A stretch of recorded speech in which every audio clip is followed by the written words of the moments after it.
Good day, I'm Nick Iman and I'm a contemporary Impressionist painter, primarily known for my more expressive mark making techniques.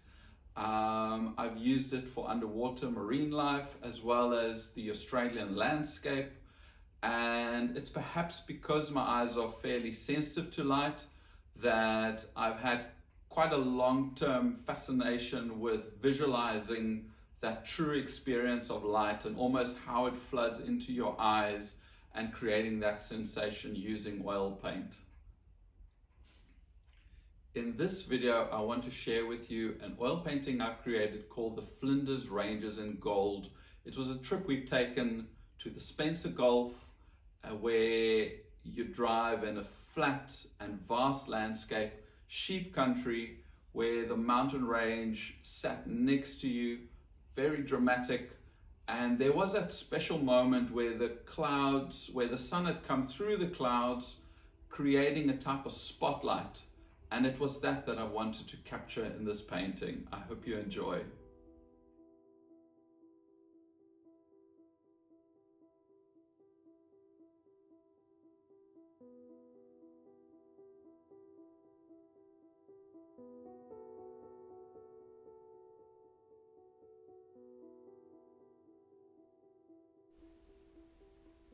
There is a great difference between the proportion of the sky to the mountain range and the foreground, which are sitting at the bottom of the composition.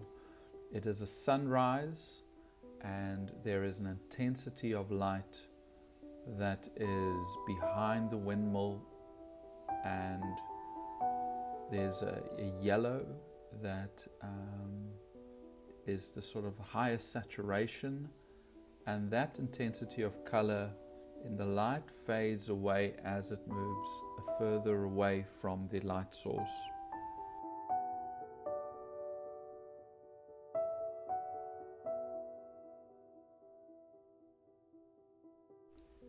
The foreground and the grass is in shadow. It is darker, it almost anchors the composition, and creating this great sense of light and space above it. And you will see that the sheep that are grazing and walking around there, they are in shadow as well. So they are darker than the brightest colors that you'll see in the sunrise. You'll also see a bit of water on the right hand side, quite flat, but that reflects the sky. There's a warmth in that water purely because of the color of the water that one typically finds, that it almost creates sort of a pale orange color that you'll see. With the foreground in shadow, there is a gradation from the left hand side to the right hand side. You will see that the trees that are at the windmill are a little bit lighter and warmer. There are some reds worked into them, as opposed to the ones that are sitting on the right hand side that are further away from the light source. So those at the light source, there's a lot of light flooding around them and into that part of the scene. There are also, way back in the distance, there are little blue strips I've created that create a sense of distance, some coolness as well, that reflects the sky on the grass, almost as if it's moist, a little bit of water reflecting that, or reflective nature of that grass in there, and that just cools down that part of the painting.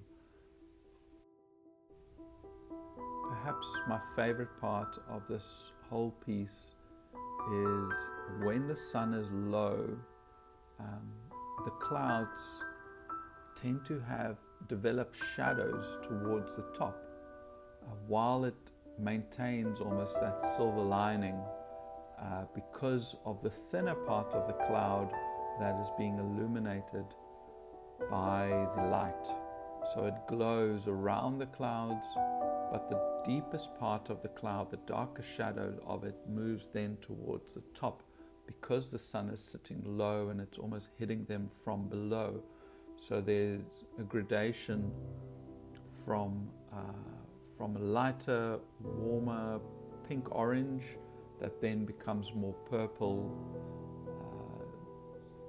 as it goes deeper towards the darker side. You will also see the blues of the sky that is being reflected in the clouds that one typically sees, and that's also echoed across those clouds towards the top.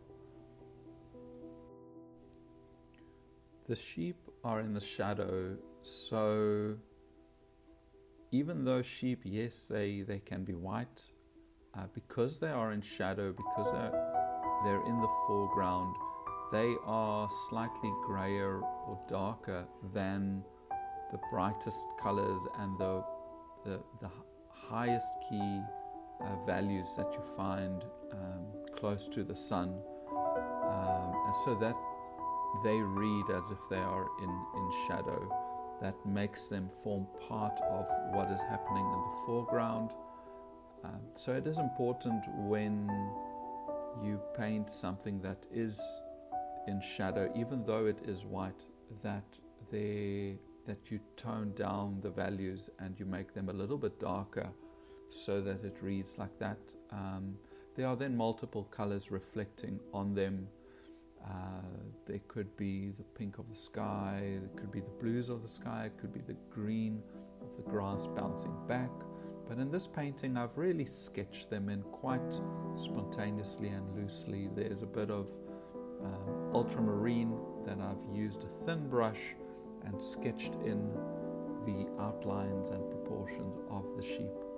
In the foreground, as they move away, they become little impressions of color that reads as sheep, but they're not really drawn out with the contours as the ones that are in the foreground. It's enough for the viewer to see them as sheep in the painting, or multiple, a herd of them, and that is enough in a painting, in an Impressionist painting like this one.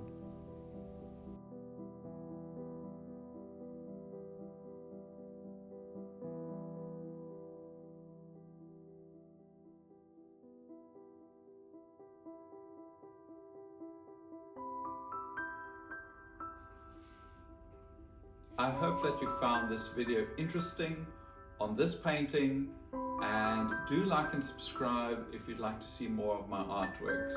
Cheers.